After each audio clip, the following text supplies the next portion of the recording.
Welcome back, folks, and thanks for tuning in. My name is Jenny Moutou, and I'm your host of the Antoninez podcast. I have to say, today you are in for a treat. My next guest is an integrated functional doctor who lives in Sydney and has been practicing medicine for over 30 years. Of mixed heritage, she actually moved to Australia from New Zealand, and she helps people every day heal from illnesses using a holistic method that incorporates both traditional medicine and homeopathic offerings.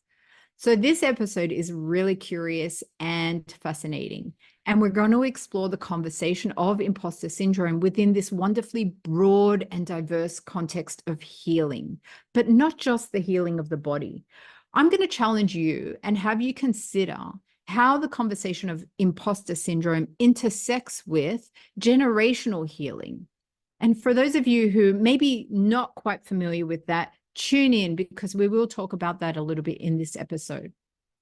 So how does generational healing, generational trauma impact your experience of imposter syndrome in this life for yourself as an individual, but also what are the collective experiences of imposter syndrome in your family line?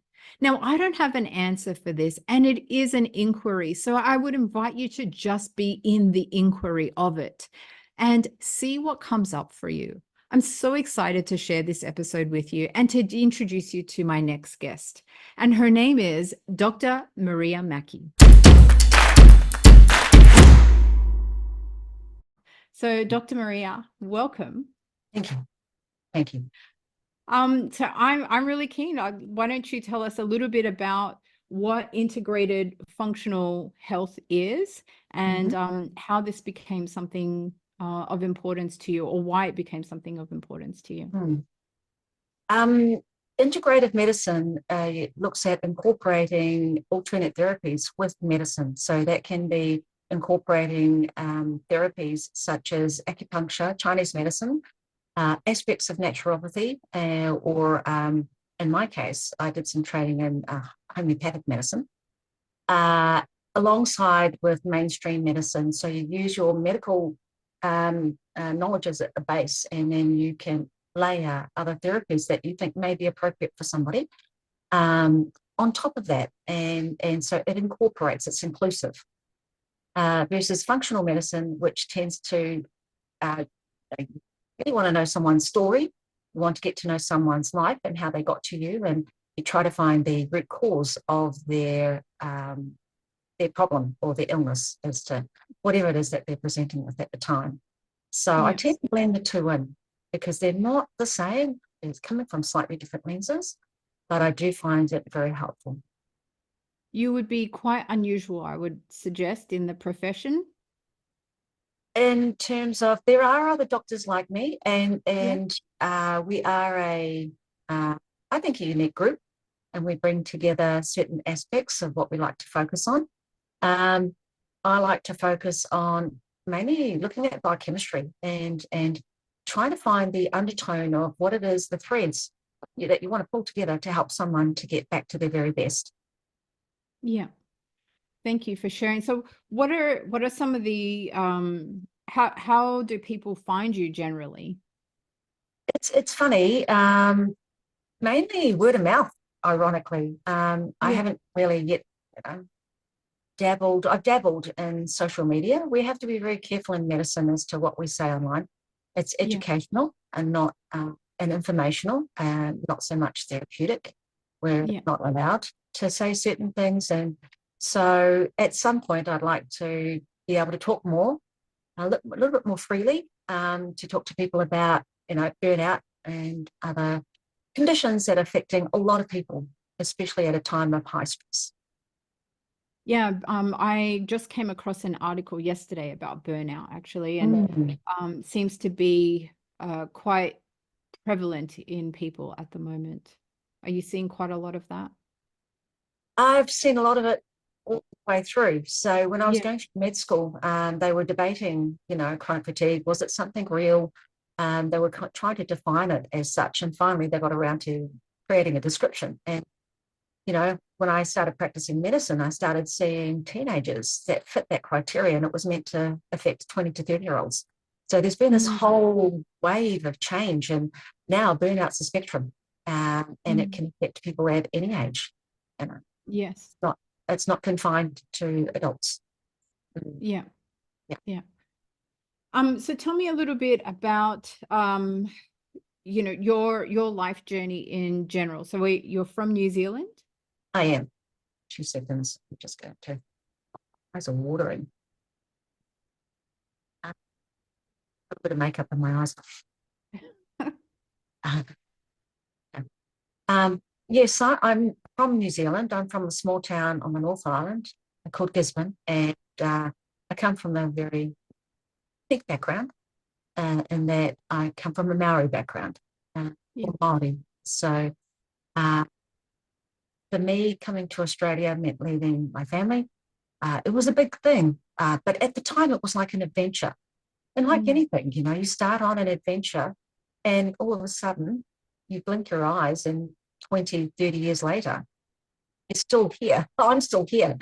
So it started off as something exciting and, you know, new and explorative. I'm now living here, you know, pretty much, and have been for that period of time. Yeah. And tell us a little bit about your history or your interactions with imposter. Like, why did you want to delve into this topic?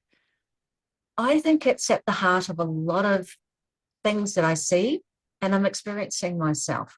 So I really like to help people to transform their life, to transform their health. And in that, you end up dabbling in those boundaries or those conditions that people have created that have led them to being burnt out. And, you know, we come from, if I really just take a look at what it is that makes us up, it's a whole bunch of things that have combined, you know, a combination of genetics, you know, environment, our upbringing, what's happened, and that from a family relationship, for that person to be where they are today, to have the belief systems that they have, to have assumed the identity that they have, that doesn't always work for you. Doesn't always work for me either.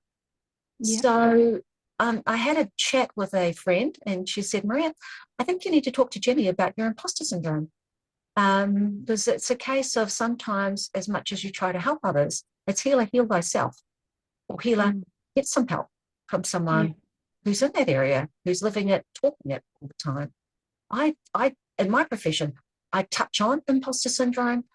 I don't really get to the root of it. And when you start looking out there for information to really get a model of what it is, I'm learning it as I go.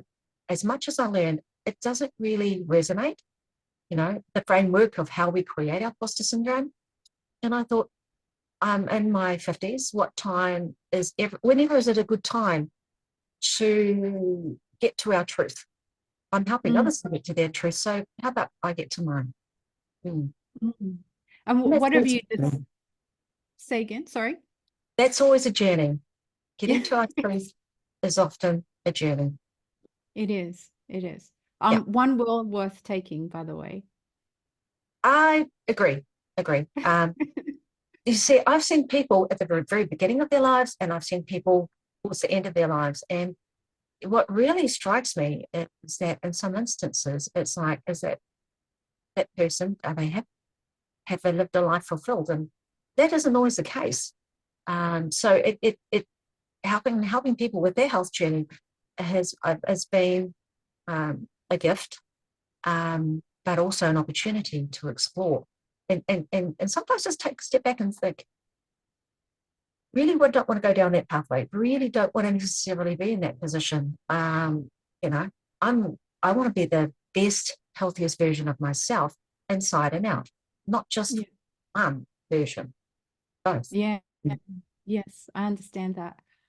There's an Irish poet. He's no longer with us, but his name's John O'Donoghue, and he did this talk. It's on YouTube, and I can share the link with you. But you know, he's a poet, he's a philosopher, but he was also a Catholic priest for, I don't know, 30 years or something. And he tells this story about, you know, part of being a priest was that he would see he would do a last blessing on people, before they were moving on.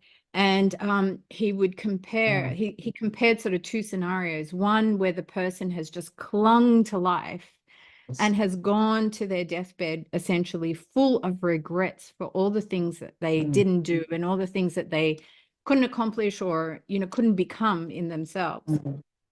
Versus and he uses this word, and I don't know, it might be an Irish kind of term. So but how it lands for me is like a vagabond, like somebody who just like a gypsy almost kind of scenario, who's just lived every last moment of their life, like really just got everything they could possibly get out of it, and he's comparing doing the last rites to those two people, and how one is just, fighting, dying essentially, and the other one is just, my time here is done. I'll see you later. Ready to go.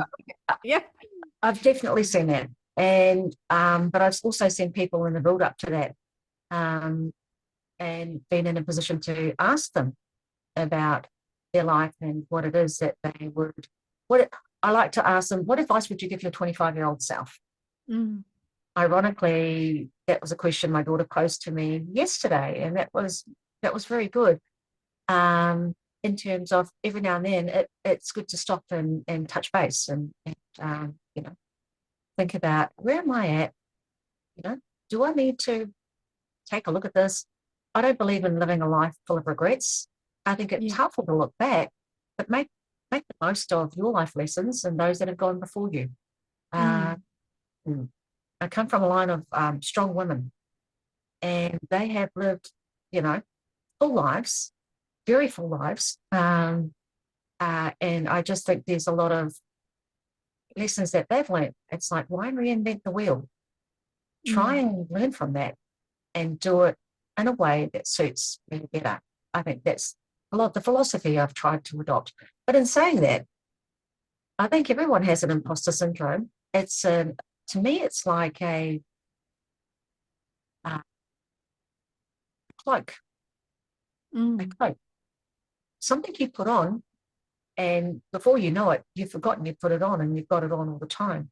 And we adopt these as a counter response to, I think, something formative. And that can be working for us, or I find not. If you really look at your aspects of life, work, home, relationships, do a full wheel of your life. I got to do that at a workshop earlier on in this year, and I was quite shocked at just how uneven, aspects of my life are. Too much work, not enough play. So I think that started me looking and thinking, this isn't a good fit. This is not a healthy fit. I need to be prepared to, be brave, step out and start looking. Yeah. So it's an interesting, I'd like to, with your permission, delve into a little bit about your experience of imposter. But before we go there, like, one of the things that I'm hearing is this, and I hadn't made this connection before, but it definitely makes sense. The connection between, say, an imposter, feeling the imposter syndrome, whether it's yourself or what you're seeing in other people, and this relationship to burnout. Do you want to say anything about that? Oh, the things that drive, well, I think it's the identity we assume with our imposter syndrome. This is what I've been exploring for myself. Are the things that drive a lot of those key fundamentals that make your wheel of life look skewed. That's what I figured out. I mean, no one's perfect. I'm still figuring out as I go, because I think we create this imposter syndrome, in my case, based on a very significant event in my childhood. And then, but there's a whole bunch of circumstances that we create to maintain that, to protect it, because this is about keeping ourselves alive, keeping us going, even if it screws us up and we're not happy in the end. I mean, this is just something, it's for me, it's been an epiphany. In order to get to my imposter syndrome, it was so deep. It sounds maybe unusual, when I put it this way, was for as left brain as medicine is, I ended up gaining insight into my imposter syndrome from talking to a dear friend of mine who's a clairvoyant. Yeah. Because I was so thick in it, I couldn't see it, not until she reflected some stuff back. And if I look at how we started to pull that cloak back, that coat, I could have sat opposite a psychologist for umpteen sessions, and I doubt, maybe with a good one, we might have started touching on it after about 6 sessions. But I still, it's like, how do you find this? How do you? For me, I'm blessed. I'm blessed. I've had people to be able to help me to just start seeing this aspect of it, that aspect. I haven't finished. It's still an ongoing journey. And then on the other side of it, an area that I dabbled into was kinesiology. I think what you may of it, it's a way of tapping into subconscious neurological patterns. And I'm also blessed to have someone who's very, very good at what they do. Very good. And so mapping this thing out, it's a beast. It's been a ride. And a revelation at the same time. Yeah. It's interesting you call it a cloak. I guess I refer to it as an onion, like peeling back the layers of the onion, Gotcha. And so in my study, I've come across this lady who wrote a book around successful women and their experiences of imposter syndrome. And so just overview wise, she had 5 different types. So she had the expert who needs to know everything. And then she's got the perfectionist who, where she won't delegate and everything has to be perfect. And, I'm guilty of that, like this, over preparation and things like that.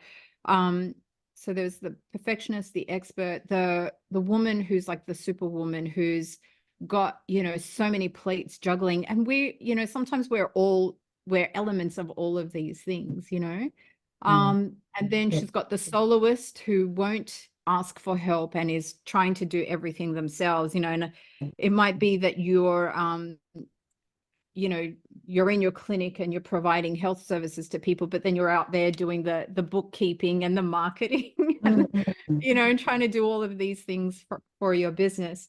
And then there was one more, which let me see if I can, it's been a little while since I had a look at it. So the expert, the perfectionist, the superwoman, the soloist, and the natural genius. So this is the person who things come easy for them. And so when they experience things being difficult or they don't know something, it raises, or it's a catalyst for the imposter, So really interesting frameworks just to start to look at where do I fit into those kinds of things. And then the other element that I found for myself anyway was how the imposter kind of affects how you hear and how you see things. And I don't know, well, firstly, let's go with the, with those 5 archetypes. Are there any of those that kind of resonate for you off my very crude That's summary? my mother. Yeah. All of those archetypes rolled into one. That was my mum. Right. Yes, I definitely tick boxes in all of them at some point. And I'm finding it, in the same token, my mum's sister, she said to me when my daughter was young, she said to me, Maria, no man, and she's also referring women, I mean, it was the early 2000s, no man is an island. And that really resonated because that really struck. Out of my mum's sisters, this is the one that's still alive. Yeah. I have a legacy in my mum's family, and it's not necessarily a nice one. They tend to pass away. They blaze bright, shine, and they fly high, but they die young. And it's been quite something else. So out of 6 sisters, only one's still alive. And so I look at that my auntie as a wise woman. Sorry, I knew this would happen. Sorry, I'm going to.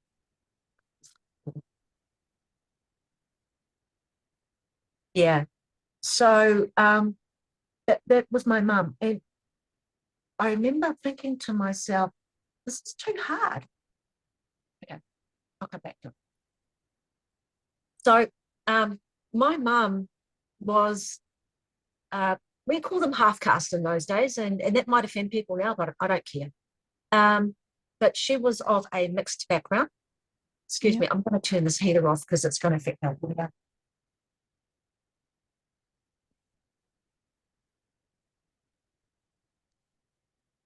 Okay. Get my chair.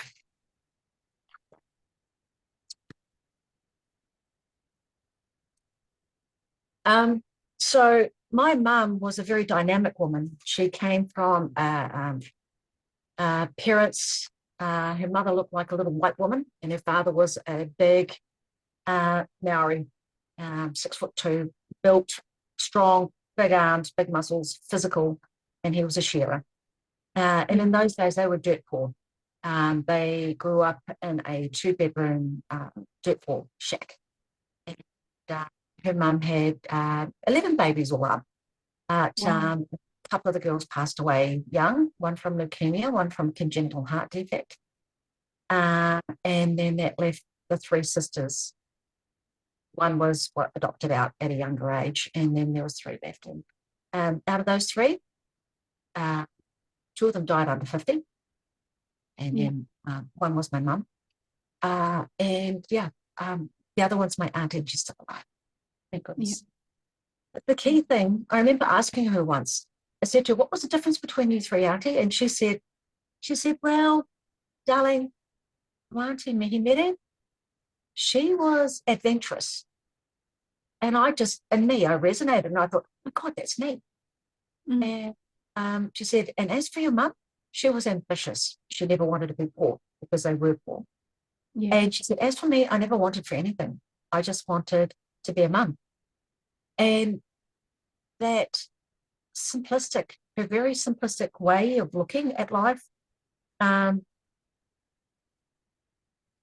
I think, more in tune with herself and not pushing herself beyond, it's not comfort zone, but beyond what she knew what was healthy. I think my auntie had a very, very good attitude in terms of resonating with herself really well. And that's why she's in her 80s now. And you know, she's always looked 10, 20 years younger than she is. No, she's lost a couple of children. That's what happens. So my mum, as a Māori female, ended up with the mother of 7 children. My dad left when I was between 6 and 7. And we had $2,000 as an inheritance. Took that, bumped it into setting up a takeaway shop, because the one thing she knew to do was how to cook. And boy, and within 6 years, she, her business just boomed. But she worked 16 to 18 hours a day, 7 days a week for the first year. And we went from having those Ringer washers to having an automatic washing machine and dryer. Our life went from, I remember in childhood having times when I went to bed hungry.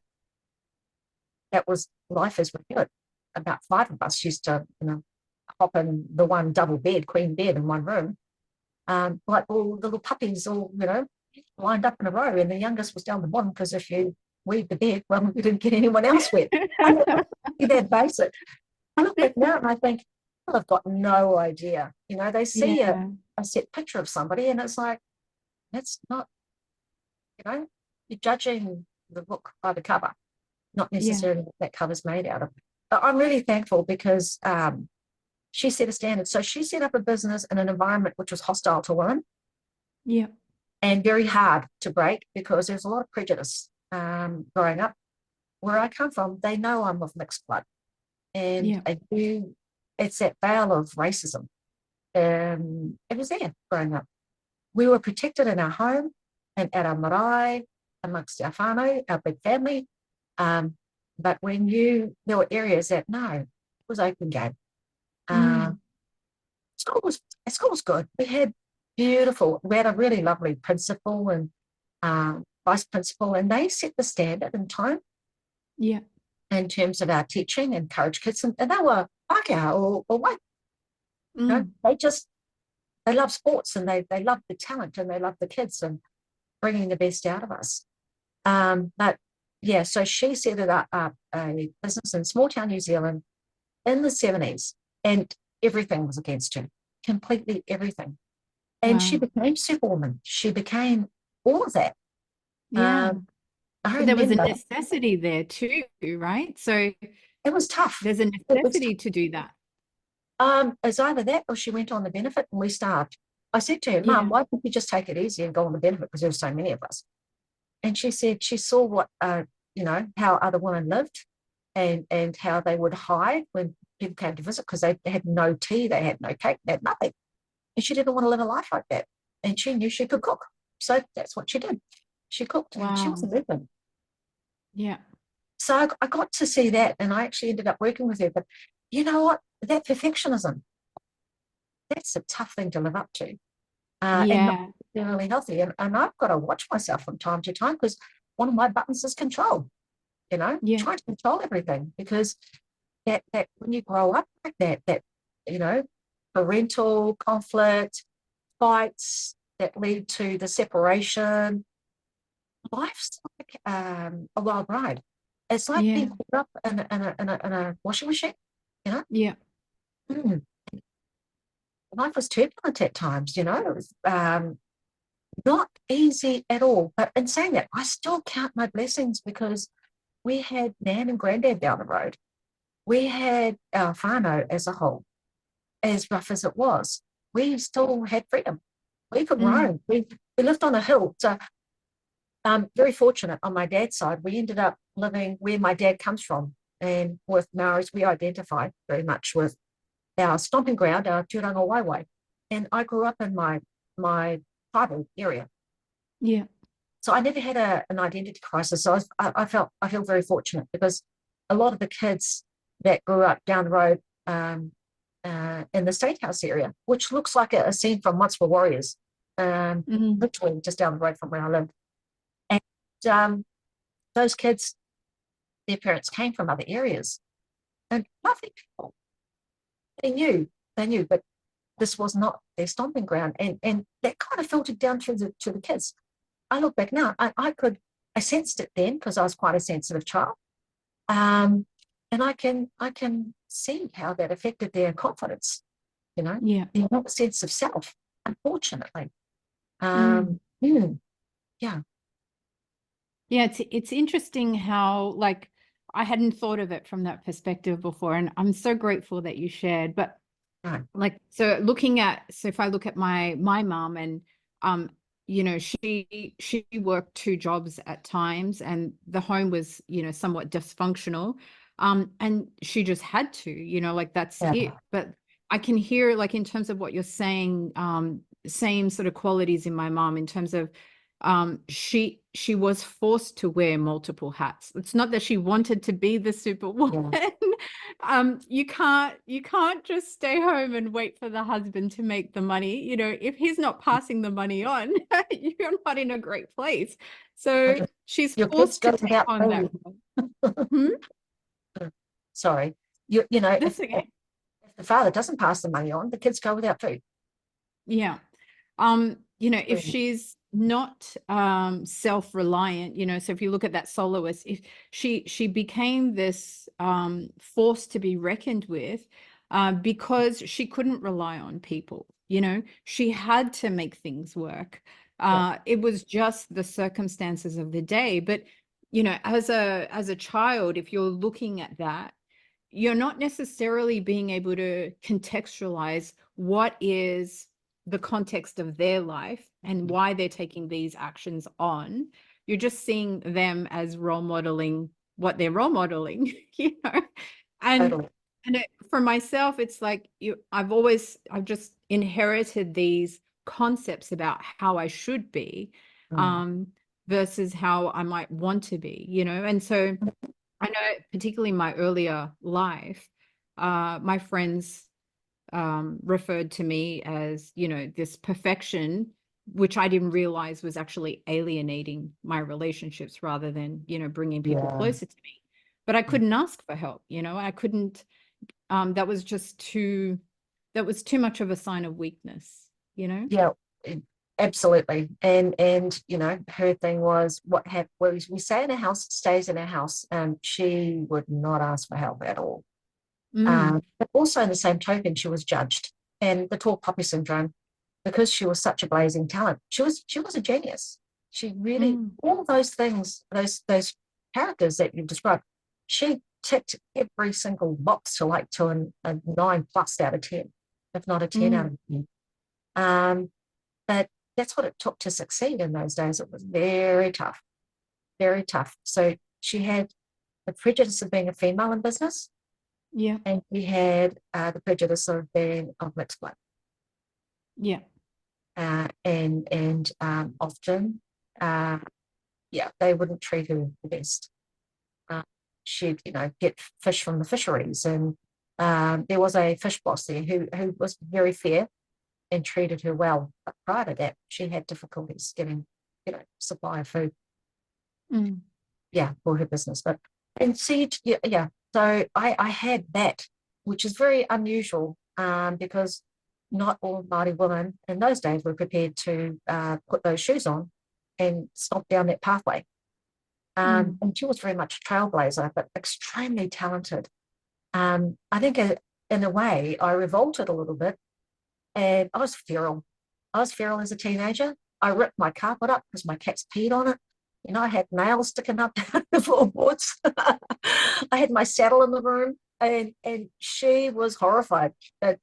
Honestly, I look back and I was reacting.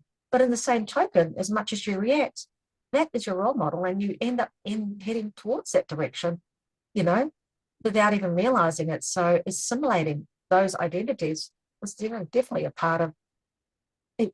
It kicked in later without me even mm, trying it, without me wanting it. It just as part of that mantle that I assumed. yeah. It was one of One the moment causes. you're you, and the next moment you say something, and you're like, "Oh, that was my mother. Where did that come from?" I wouldn't even pick it up. I'm with family and they go, "Oh my God, you remind me of your mother." And I've just smiled. I haven't said a word. So yeah. Oh. So how are you noticing, like, at, where you are now, and, Mhm. with the, if I can put it this way, like with the blindfold starting to come off, and, things coming to the fore, where are you now with this experience of the imposter? Like, where are you noticing that it shows up for you?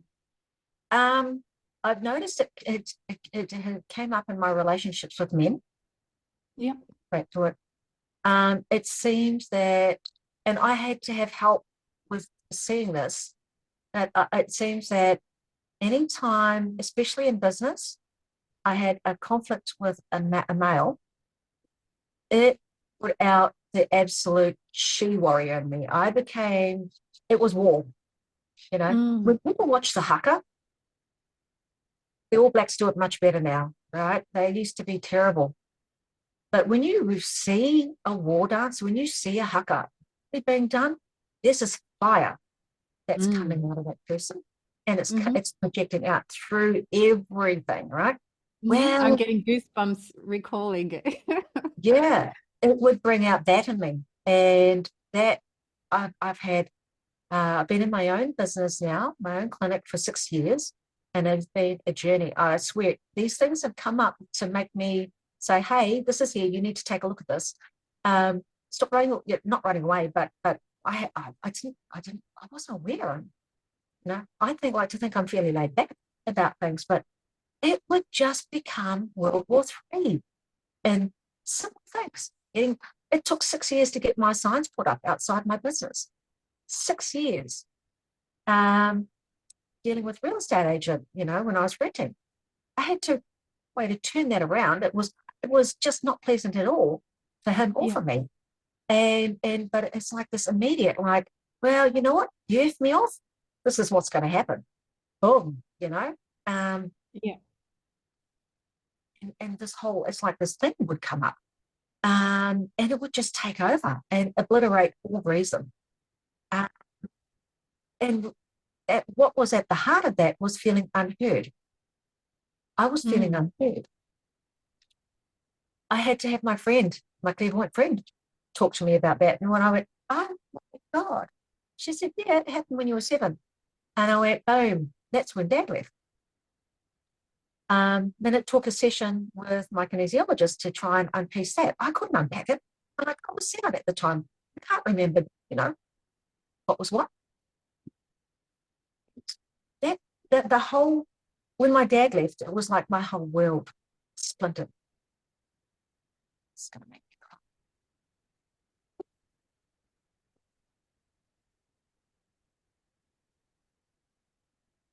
Shit.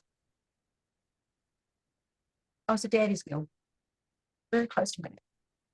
Yeah. Should have put makeup on. And when he left, it was like I was devastated. Absolutely. I didn't realize just what that would do for me in my life. So, and I think this is good to shed tears because they're better out than much better out than them. I think it's definitely, I mean, I can resonate with that. Circumstances might have been different, but I can certainly recognize and resonate with that. And I'm sure there's going to be lots of people listening who resonate with that. So there's been many instances of trying to, and trying to deal with that. And it's like the fallout. This unheard thing came from after he left. I have 4 brothers.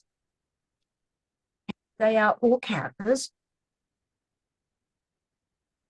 And there was an unspoken rule. So 4 brothers, unspoken rule. You can hit each other. You can do whatever to each other that you like, but don't hit your sister. You leave her alone. And when Dad left, oh my God, there was no regulation. It was open game. Mum was still around, but that authority figure wasn't there to bring the boys in. And it was each for their own. It made me extremely tough. It made me very resilient. But these boys would literally beat the living crap out of each other. They became very good sportsmen, playing rugby and rugby league. And there was me, right smack bang towards the end of them, between brother number 3 and 4. Yeah. And if you didn't bounce back, well, they walked all over you. If you didn't stand your ground, it's not going to save you. So the unheard thing came from that not being heard. Yeah. That and the male teacher that I had at the time. So it's incredible for me how these early life experiences have really altered or shaped and a significant part of myself. Yes, they do. And I was unheard. I felt unheard. And so when I wasn't being heard in these sort of day-to-day interactions and not getting a sign put up or having an office manager, a person helping me to put things together. I mean, there's so many instances where a conflict would arise and it would just blow all out of proportion. Got a logo developed, signed an agreement, paid for it. They took it and I had no legal recourse to get my logo. Yeah, it's been unbelievable. And the interesting thing was finding facets of your imposter syndrome. And as you say, layers, I agree. Layers is a really good, onion layers is a very good analogy. Is one thing. And then finding the other circumstances that you used to adapt to that is another. Yeah. So the unheard part has been massive. It's affected my personal relationships with men. Yeah. Not just my business relationships. And I really don't trust men a hell of a lot. Yeah. I'm single, I'm alone. That's going to be another part of my journey. Why it is that I've stayed alone, been very happy. But since dealing with that unheard aspect, it's like my ability to communicate has changed. It's shifted. So I feel for people because one, how do you find these parts of yourself? And then how do you find a way to adapt so that you can do it differently? Yeah. Right? And that's really what I wanted to share was, I mean, I haven't figured it all out just yet, but it's that resolution, seeing it, understanding it, giving it context, and then having a problem is one thing, and then having a solution is a completely different kettle of fish. And I've learned those areas of vulnerability were there, and they got pushed because they were there. Yeah. I heard it once said that we're born with 400 traits that build up our values as a person. We're born how we're going to turn out. And I agree. I think we're born with a genetic template in terms of our beliefs. And if you have a trauma, it can trigger that off. And that can be a positive, sort of a positive value or belief or structure or not. And what I learned for me is that in doing the kinesiology, we were able to track the generation. Yeah. And deal with that at a generational influence. Now, and it made me, see things in a completely different light. And I think a lot of us are dealing with generational PTSD as a part of our imposter syndrome. Yeah. I've yet to see anyone talk about this. This is my personal observation. I've learned from my profession that if I'm observing something clinically and it's consistently recurring as a pattern, usually within 5 to 8 years later, it gets verified by a study or something else. So it's for me, it's part of my radar that I've learned to, observational radar. Yeah. I've learned to just hone and identify how it is we do what we do. And I'm doing that inadvertently with myself. Yeah. So we tend to use the last 4 generations in our family tree. That's your genetic repertoire of where you're going to pull whatever it is that you want to use in that situation from a contextual perspective. I was speaking with someone recently who has recently qualified in NLP, and she was telling me about so to get the qualification, you have to go through the processes during the course. And she was telling me, she shared with me that she discovered her generational trauma actually went back 17 generations, and she was able to identify that. What one lady I'd like to probably connect you with actually is a lady by the name of Rosalind Snyder, and she's over in WA. Right. And Rosalind has run a business for over 20 years now, and she's a qualified psychologist, but she has been working in the Aboriginal community for many, many years, and I actually learnt what generational trauma is as a result of her work and being able to see it, because I was in a course of hers with my daughter sitting next to me, and one of the things Rosalind will get you to do is she'll get you to draw. So here am I immersed in my little process of drawing, and my daughter's sitting beside me immersed in hers. And then, we take turns around the room to share, what we've drawn and blah, blah, blah. And lo and behold, both my daughter and I had drawn this circle. So I think it was a picture of us in the womb, and both of us had drawn this circle that ended up looking like a serpent. But we were drawing independently. We weren't drawing, referencing each other. And that's when I got in terms of generational trauma and parenting in particular, we can make these efforts to not have our children experience what we've been through or what we've experienced. And yet that it just carries in the family line, and so there were manifestations of that in her life, independent of what I had tried to do or how I had tried to protect her. And it was really fascinating to see that. A lot of the work that I've been doing. So my mum's dad was a speaker, and he was in a Māori church called the Ringatu Church. And I remember her saying they have aspects of, they had their own astrology, that's being embraced now back in New Zealand. It's called matariki, so Māori astrology. But she talked about it before it was a thing. She remembers in her childhood, they would talk about those old people. They knew if there was a baby coming, they knew what that baby was going to be able to give to the tribe. I've got a dear girlfriend of mine who's brought up in similar circumstances, and she, when we were first met and we were gelling and stuff like that, it was one of those things we intuitively, we spoke about, we touched on in a couple of places, and we knew straight away what was going on. Things Māori, things spiritual. And it's a weave, it's our fabric. So a part of what my mum did, she got into numerology before she embraced Christianity, and because a part of her just gravitated towards that, because it was a part of the conversations of what she grew up with when her dad would visit different, or they'd have other elders coming into the tribe area. And a bigger thing for me is that I want to make an impact on people's health and lives and make it really count. I'm in my mid-50s now, and there's some really cool things to do. So one of the tools is using my neurology to understand. So the last 12 months have been about getting the skeletons out of the closet and doing that work with my kinesiologist. And this is where this generational traumas come into play, because a lot of my patterns have gone back to my paternal grandfather, who was in World War II in the Māori battalion, and my maternal grandmother.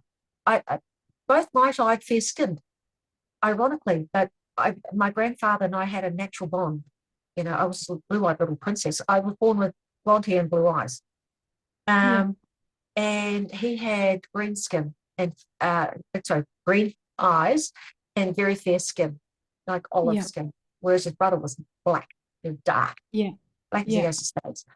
But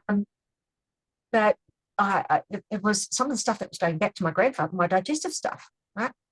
That was from granddad, and his version of PTSD from fighting in Italy and saving these young Māori boys from killing themselves from being young and stupid.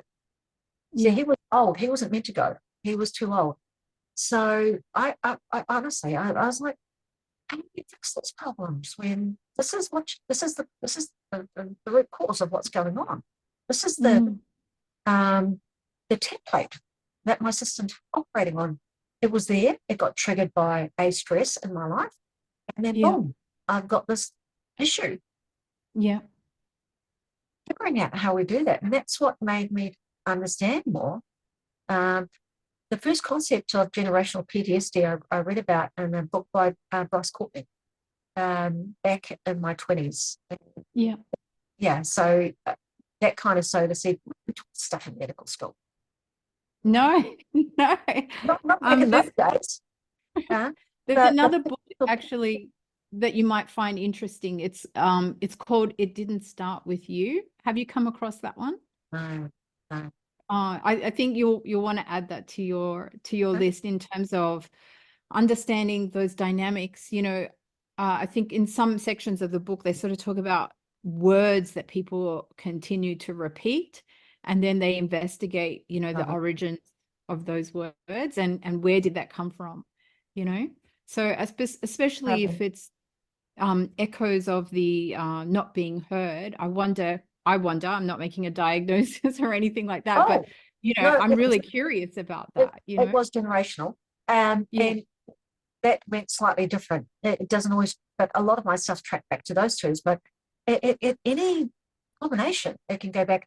Well, what this all made me realize is this is due to a lot of the stuff that got triggered was due to colonialism, the effect of colonialism. Yes.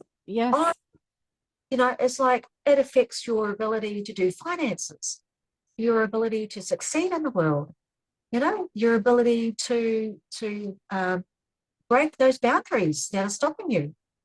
So when I was younger, the only way out of my hometown, if you were ambitious and you wanted to make a break, I always used to climb the hill behind us, and I'd look I look at the horizon and I thought, one day I'm going to go past those hills. I'm going to live past those hills. I'm going to see what's out there. Yeah. The only way to get out of my hometown was to join one of the armed forces, go and live with a relative in Wellington or Auckland or Sydney, right? And you could live with them and then get a job or go to university. And I decided at a young age that come hell or high water, I was getting out of there. I wasn't, actually, I wanted to be an Air Force, I wanted to be a fighter pilot at 13, 14, and join the cadets and all that, but developed short-sightedness, and I knew straight away I couldn't do that. So that nixed that one. And I thought, well, I've got a brain. I'll use that. And this is that genius part, one of those things. So am I genius? I am. In my own way, I am. The attrition rate, so the number of girls that make it from my background through to uni was abysmal growing up. I conservatively put it at 1 in 40 to 80,000. Back then. It's a lot better now. But I am the first Māori female to be a doctor from where my mum and my dad come from. Ever. And as a cousin of mine once said, that's a glass ceiling and it needed to be broken, cuz. And I said, yep. So the rest of you can follow, cuz. And so sometimes, you know, that part, was that a part of an imposter syndrome? Possibly. But it got me here. Like you said, it's what I'm feeling is that the true definition of, well, the part of imposter syndrome that I latch onto in terms of the definition is this fear of exposure. And there's other things, you know, feeling like a fraud and what have you, but I feel like this imposter syndrome is very complex. It's multidimensional. It's working at different levels. And as we've just shown, you know, there's potentially this past life trauma that's not even yours, you know, generational, for instance, that's coming into play. And I feel like all of that, I guess in the study that I've done so far, is very much linked to that fear of exposure. Oh, 100%. You know, like, I mean, even for myself, just recently, so I mentioned a friend of mine qualified in NLP, and we did this little process. And as we were going through that, I discovered for myself that I've had this fear of judgment, which has been the major block for me doing so many things. And then when I looked at it, you know, I made this joke and it didn't go down so well. So I warn my listeners that sometimes I'm going to ruffle their feathers. I'm going to say things that, and that's half of the course. That's me. You either, you know, you're on board with that or you're not. You can choose either way. But I was managing a LinkedIn account for somebody who is a middle-aged white man. And I noticed within myself that if I'm in his persona online, I can send out LinkedIn requests without this fear of judgment. Right. And then in my own persona for my own account, I noticed this contrast of, oh, will they connect with me? And there's this apprehension and there's this blah, blah, blah. So as we're doing this process with this lady, I discovered that fear of judgment and where it shows up and where it doesn't. And it was really interesting to be able to notice that that's what was going on. And, you know, my parents, I've mentioned this before on the show, but my parents are from Mauritius. And I, you know, was born in Australia, but for my whole life as a young, you know, child, I'm getting, where are you from? Where are you from? Where are you from? You know, and into my teenage years. And then when I answer, I'm Australian, people, oh, no, you're not. And they kind of like reference your color or whatever, you know, and it's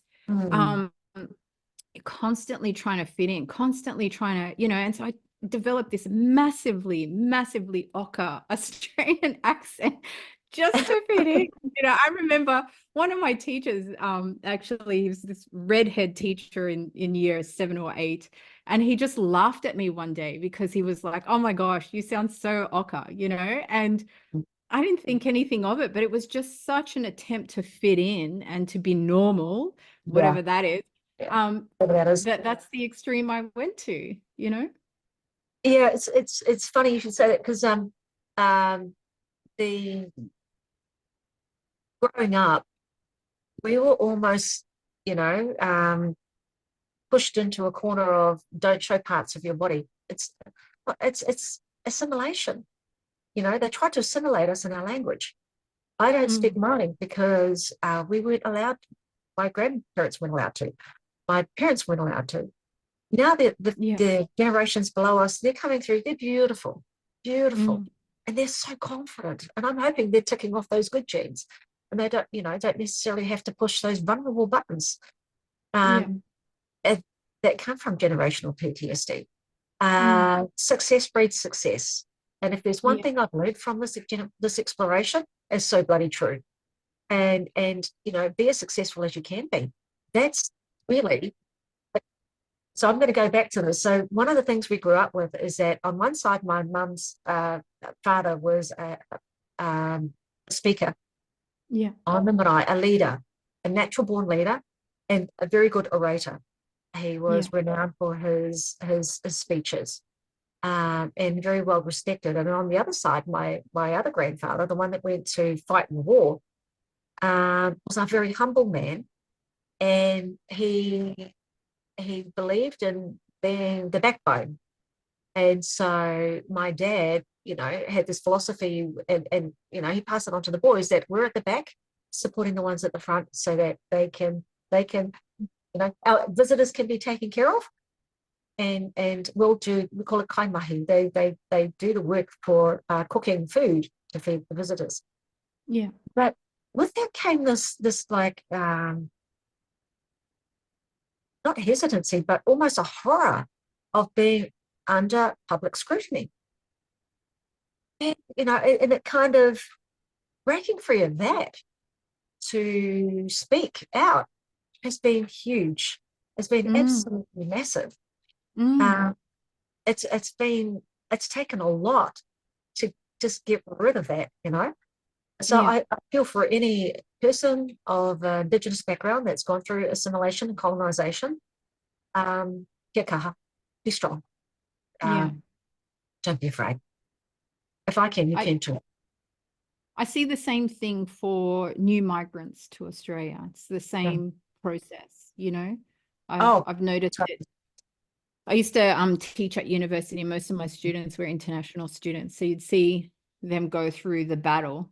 And that made for some very interesting conversations. Yeah. So even being on here, it's taken a lot. But in saying that, when I was 15, a girlfriend carted me off to a drama. She was going for a role for a high school drama. And so she said, come along, watch me. Like, there's a couple of us, and we went, oh, okay. So got nothing else to do. Go over to the boys' high, go and, scout out the talent and see what the boys look like, because we never got to do that. And so she does her, her bit. She gets up and plays her role. And the drama teacher looks around, and he was renowned, this guy, for picking people and pushing people. And he looked at me and he went, you can't have a go. I went, no. Very shy, very right. I don't know how, but he got me up on stage and repeated something, and he said, that's it, you've got it. I ended up getting this blinking role, and of all people, the play was Grease, and I was Cha-Cha, the tart. Oh my gosh. So I was meant to stick my nose as part of the funny thing, but I refused to, so I had to turn my head on the side. And anyway, but then I got to wear this cool dress. I got made up. I'd never been made up before, and became somebody else. And it kind of broke down a barrier for me, in terms of I can be somebody else and be on stage, and it's okay. Because I think later, the next year, another girlfriend was going off to do the speech competition at the library in the evening, and she wanted some support. So she said, come on, come in.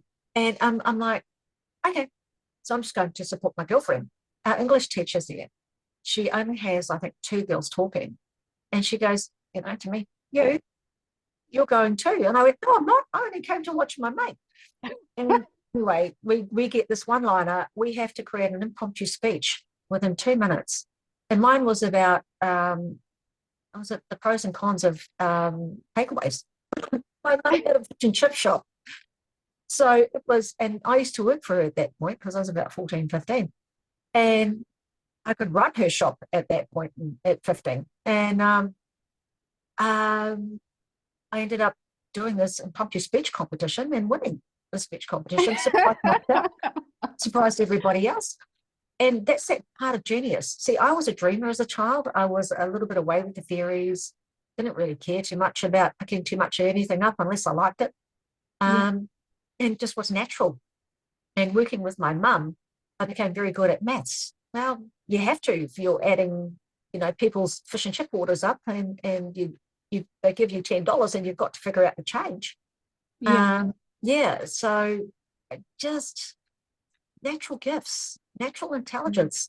That's what I put it down to. I had innate abilities that I pulled out of my head. Which is not imposter syndrome, but it's part of, your journey. So what, for you today, like if you're reflecting, what would you say is the gift of imposter? What has been the gift imposter syndrome has given you?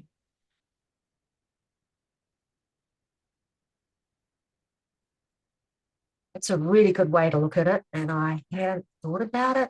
I think coming full circle, you don't have to be defined by your imposter syndrome. You can change it. You don't have to be, unless you do embrace this and take it by the horns, you're on a one set path, and that may or may not be a pleasant journey. I never want to live my life with regrets. And I would say for me, it's like, does it go hard or go home?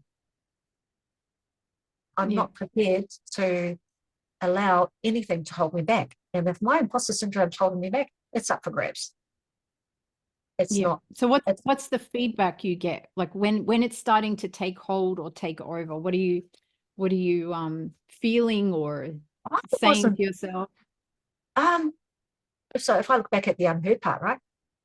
Like it was just, there was no conscious thought of anything. It was just boom, react straight away.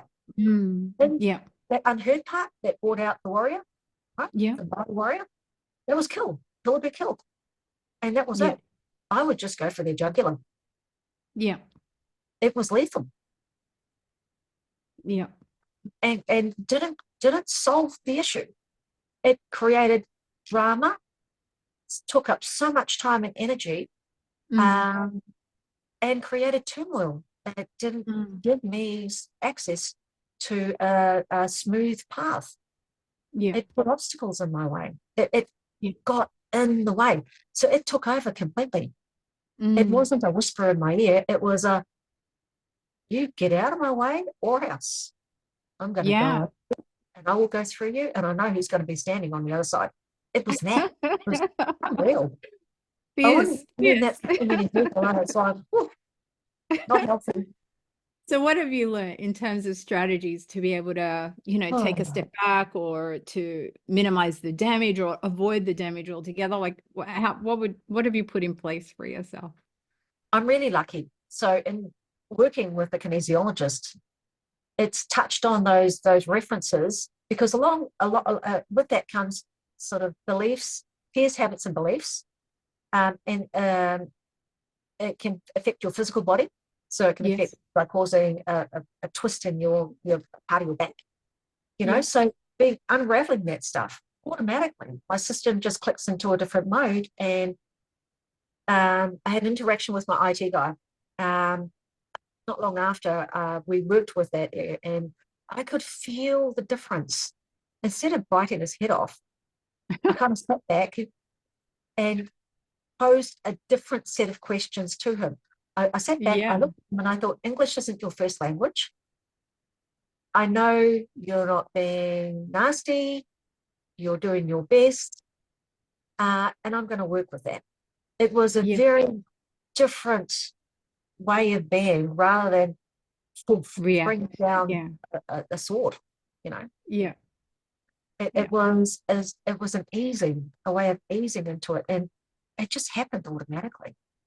Does Yeah. that make sense when I put it that way? It does. It does make sense. I could actually, because I've been able to work with that unheard part and the whole warrior thing, I was able to turn Yeah. about and become the negotiator. Yeah. Yeah. Yeah, I was able, Stephen Covey in one of his books, The 7 Habits of Highly Effective People, he talks about between action and reaction, there's time and space.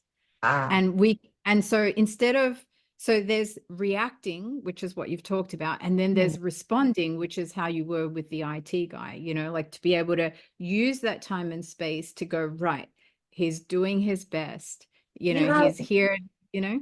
yeah, you just triggered off a memory. So I remember because we all played sports, and the it was funny because when my brothers used to play in childhood, they would make anything martial. The brother just above me, he would get the broomstick, take the broom off, and he would start flicking it around. And we have Yeah. a spear called a taiaha. He would be doing these moves with this thing and spinning it around and going forward and doing these poses. No one taught him how to do this. And I Yeah. went on doing paha training on Instagram, and it just went, oh my god. So a lot of what my brothers did, and like literally beating the living shit out of each other, they triggered off those genetic memories that put them into war mode. Mm. And what happens is that when you go and play contact sports, your perception of time and space changes. And I Yeah. remember when I was playing netball, um, I got a bit of that with the boys. Yeah, well, you grab a stick and use your keep, you got to keep hitting. Otherwise, you get hit yourself Yeah. as a defense. And but I remember playing netball. It's like that ability to slow time down, Yeah. and so that you can respond. You could Yeah. see the play panning out, and then it would just you be able to bang, go and intercept the ball or go and attack. Mm. Yeah. Now that's a really good trick to have, action reaction. Yeah. Yeah. Mm. So You can use the time and space and decide how you want things to go rather than just be in reaction mode, oh my god. And I dare say, and it's just so entrenched, that reaction. yeah, it is. It is. It is very was, entrenched. was unreal. Um, and it's one of the levels of awareness. So the more you can practice this, the more you can become aware. And then even, like I know for me, when I first started practicing this, what would happen is I would have a reaction and it's like, oh, why did you do that? Oh, I don't know.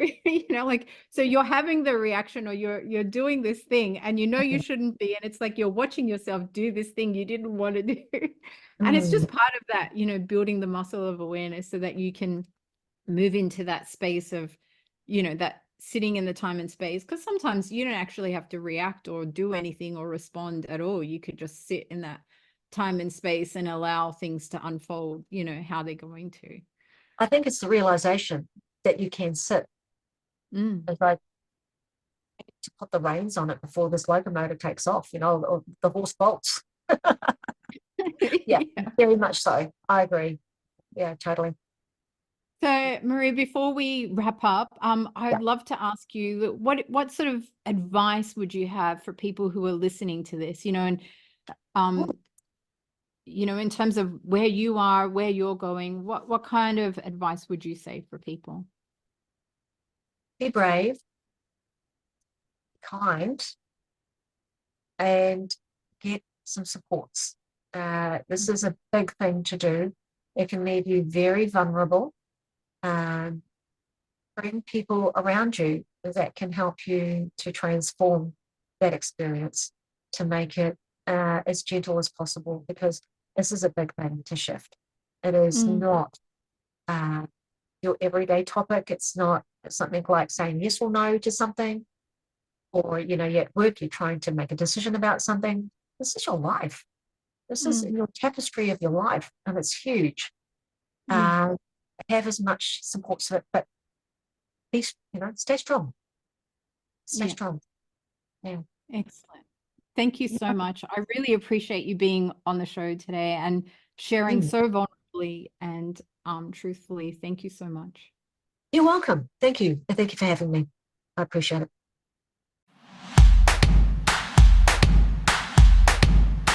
Hey, I hope you enjoyed the episode. Leave me a comment and let me know what was your biggest takeaway.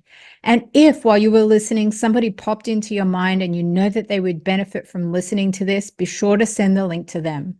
This series is just getting started, so go ahead and subscribe and hit that notification bell so you'll know when our next episode drops. If you liked what you heard and you want to know more, be sure to check out the show notes. And over the next coming weeks, I'll have some giveaways for you too. In the meantime, I want to thank you for listening, and I'll catch you on the next one.